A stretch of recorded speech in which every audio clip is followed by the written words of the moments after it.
Yan, yung na-harvest natin na talong. Ayan o. Ulam libre, ulam na dis. Hindi pa ako naka-harvest sa aking malunggay. Sa aking tanglad, nag-harvest ako kapag nagsabaw ng manok. So, ito lang muna for today's video. Galing dito sa aming garden. Kainan na!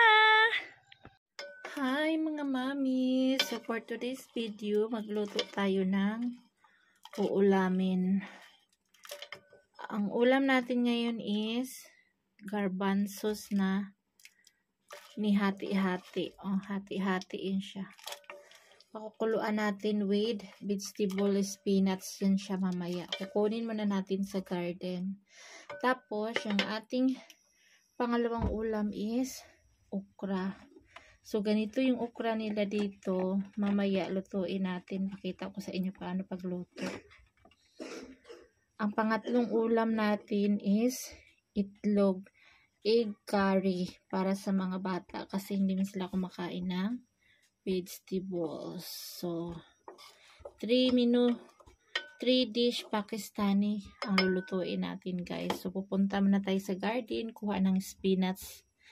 Isahog natin dito sa dal. Tuyo to siya ha. Magiging tuyo to siya with leaves na spinach. So, kunin muna natin. Tara, samahan nyo ako. Baba tayo. Hello, mainit na sobra. Pero, di ka pa pwede gumamit ng electric fan kasi malamig pa yung buga ng electric fan. Makaya pa naman. Kaya pa walang electric fan. Ayon sa Richard Gordon, alas 12. Nakatikungkong. So, malapit na akong babalik sa city magkatrabaho. Kasi, life is so difficult. O diba? Life is so difficult. Open sesame. Shout out sa aming garden. Oh. Yung onion matataba. Spinach. Anong spinach? Oh, maliliit ang spinach. Pero okay lang. Spinach. At saka sahog natin is yung aking tanglad, shout out. Yung coriander leaves. Yung aking talong is namamatay na. Oo. So, puro sibuyas at garlic ang tanim. Ubos na yung spinach. May spinach doon kunti. Yun ay sasahog natin. Ito na yung isahog natin. O, may coriander, may spinach. Guys, ito na. Ready na yung ating para sa beans and spinach. Lagyan natin ng at saka kamatis. We will make brown or paste muna natin. Para mamaya ang makita is ang beans lang at saka spinach. So, yun. Ito naman para sa ating okra. Ito siya ang sahog. Sibuyas, kamatis. So, mamaya, palambutin muna natin ito mga sisi. Painitan tayo ng oil para sa ating egg curry. Ito ng konting tubig sa plato.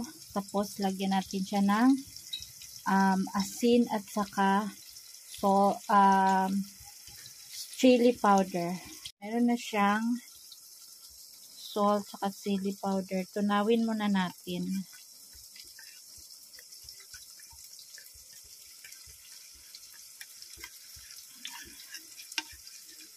Mix natin. Mix. Tapos, ilagay natin yung tatlong itlog dito. Tapos, mix lang natin. Ganito ang madali ang ulam namin dito. Pag walang ulam.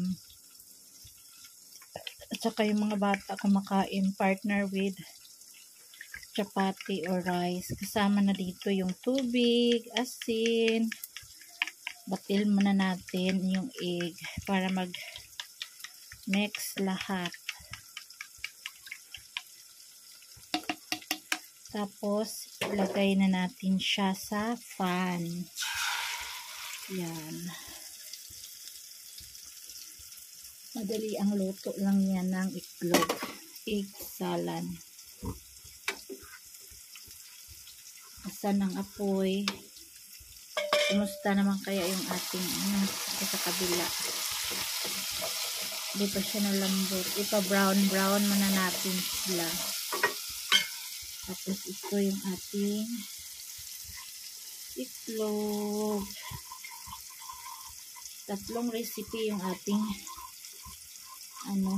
lulutuin. Pag matuyo na to siya, ready na.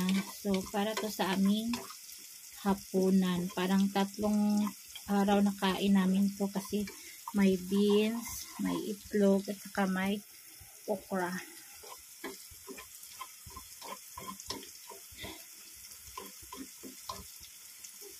Pag nanay ka, pag asawa ka, sa'yo lahat nagtatanong, asawa mo, anak mo, anong ulam? Kaya, pag-stock talaga na maisasagot, diba?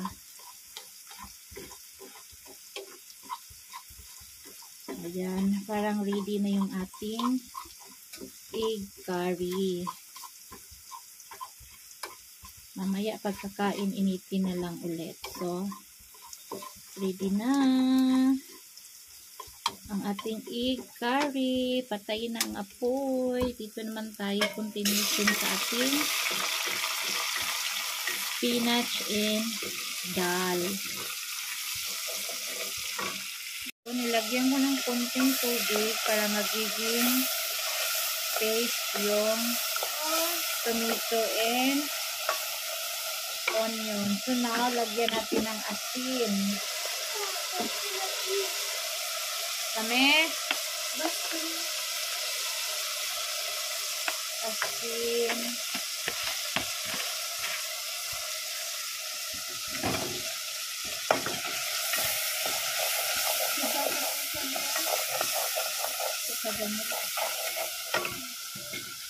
Saka chili powder.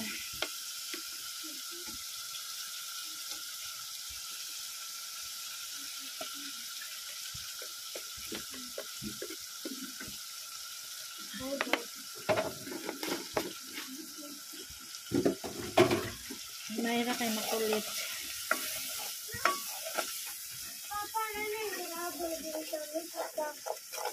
I-fried ko yan ulit, hindi yan.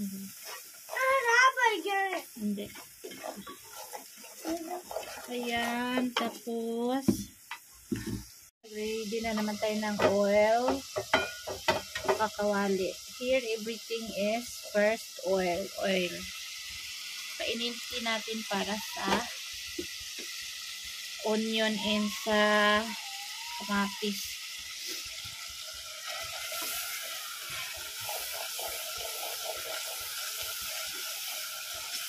Para ito sa ating dal.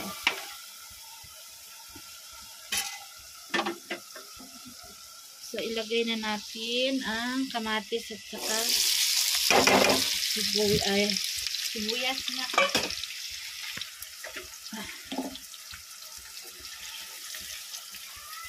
Ito naman, i-paste na natin siya para sa ating lady finger or okra. Sobrang init. Para masusunog yung ating kaluluwa. Guys, na-paste na yung ating sibuyas at saka kamatis. So, with chili powder and salt. So, ilagay na natin yung ating vegetables first.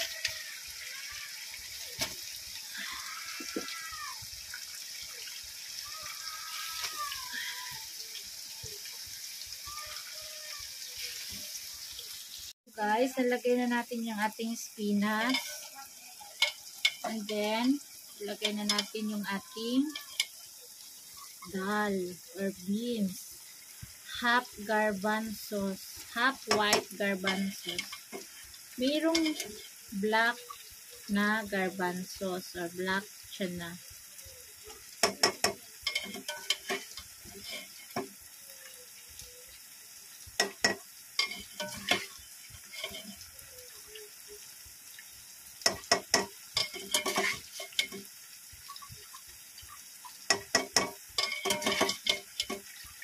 Dito sa Pakistan, pag nagluluto kayo, napakaraming mga utensils or yung mga hugasin.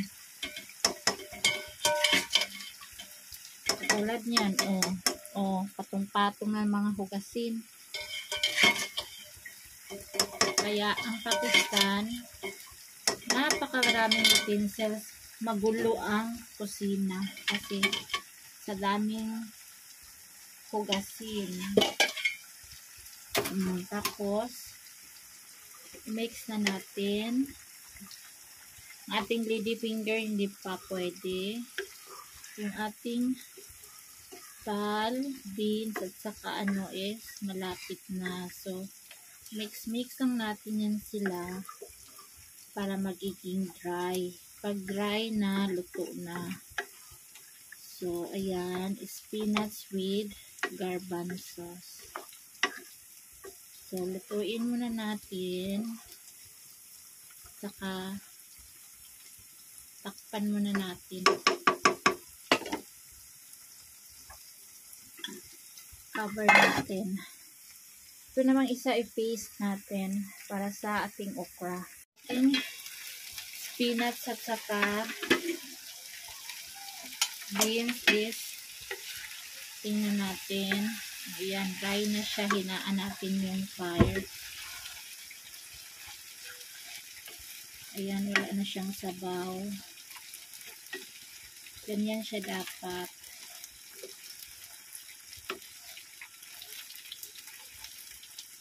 So, yan. Ready na yung ating garbanzos or in Pakistani dal chana with spinach or with sag.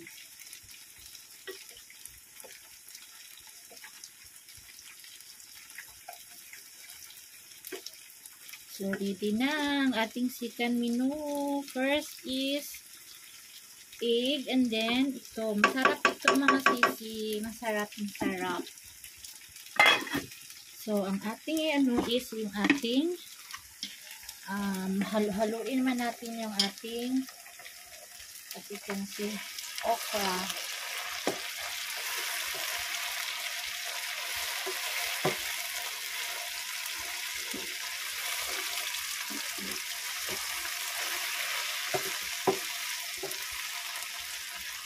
Ito yung aming iftari mamaya o pininsa iftari. Diretso kain siya kasi mahal ang food. Sa sister-in-law ko, nakita nyo nung nakaraang video ko kagabi I think. Lagi yun sila nag-fruit shake. Kasi marami silang pera. Anak niya is nasa England, marami 5. So, sa laki ba naman ng ano dito, value ng pera ng pound is ready talaga sila kahit anong gutom. Malalaki na yung anak nila, pati ng mga asawa niya. So, tayo, someday, sana, tulad din ng ibang anak, hindi tayo kalimutan, di ba?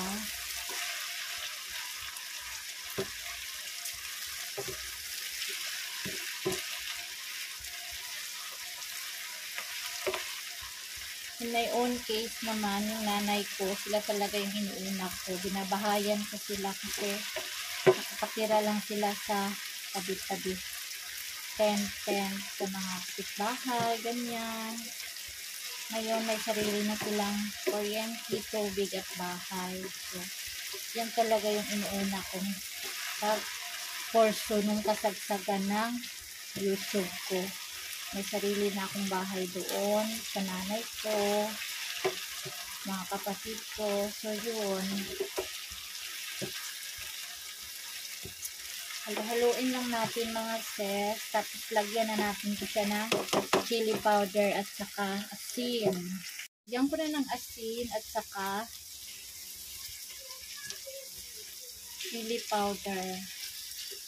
Ayan, napula-pula na siya. So, lagyan natin siya ng konti lang na tubig para pampaluto. So, halo-haluin natin.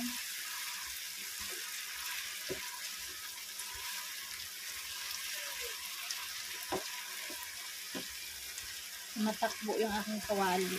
Kaya hinahawakan ko with cellphone. Ang isang kamay. So, yan. Guys, luto na yung ating lady finger okra or in ordo here, pindiya. Luto na.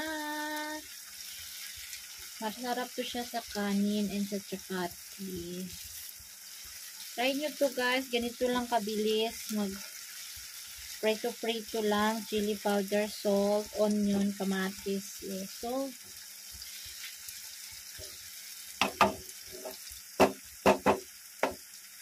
Yun na yung ating para iftari or opening ng opening ng Ramadan or Rosa.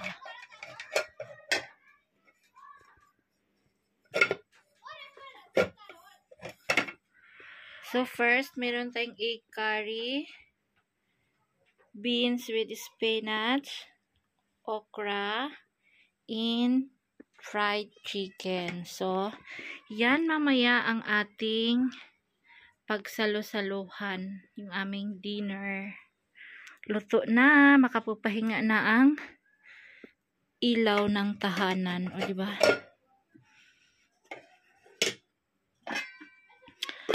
Nakapagmasa na ako ng harina and chapati na lang mamaya ang gawin doon sa kahoy. Takpan natin. Kasi mamaya pang gabi ang kainan. So, ready na guys. Thanks for watching.